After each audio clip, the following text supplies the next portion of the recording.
Today, we are gonna make vegetable soup. We're gonna use the chicken broth that we made. All right, let's get started. So the first thing we're gonna do is we're gonna turn our Instapot to saute, and then we are going to add 1 tablespoon of olive oil. We're just gonna let that read hot. Our oil is now hot, so what I'm gonna do is I'm gonna add my diced onions and my cubed potatoes into the oil. It's gonna sizzle. I'm gonna do half a bag of frozen lima beans. And I would like to say that I'm just so technical and precise when I measure them. But to be honest with you, I usually just go like this.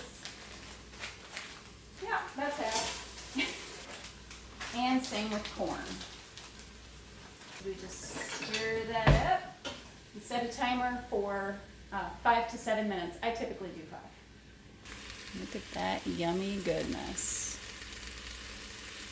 So you just want to stir that every once in a while, just every minute or so.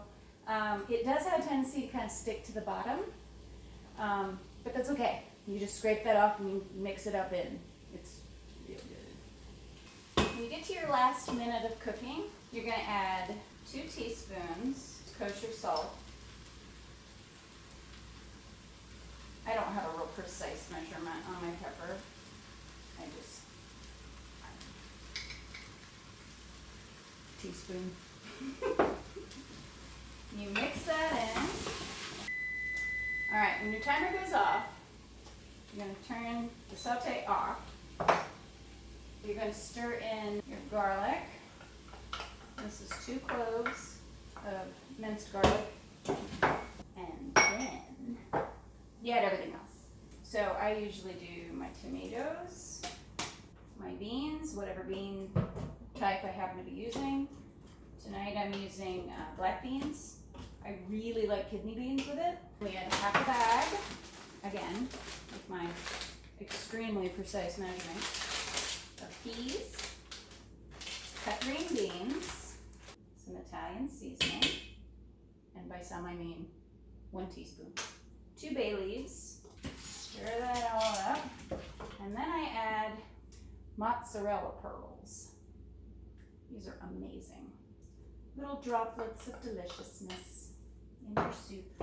So mix all that up, a good stirring once over. And then this is a 2-cup measuring cup, my broth. There's 2.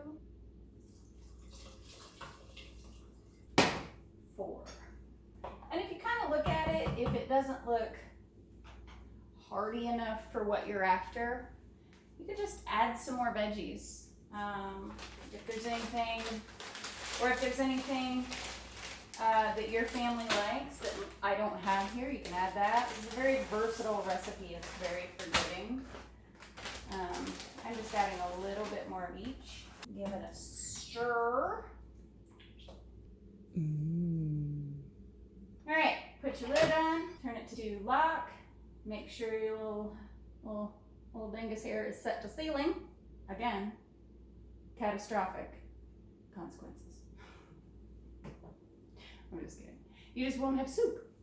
And how much would that stink? Set it to ceiling, and then you're gonna hit manual, and you're going to change your time to 5 minutes. Now it's gonna come to pressure, which is gonna take a good long while because it's full of broth. But then, once it comes to pressure, it will seal. You'll hear this kind of like noise.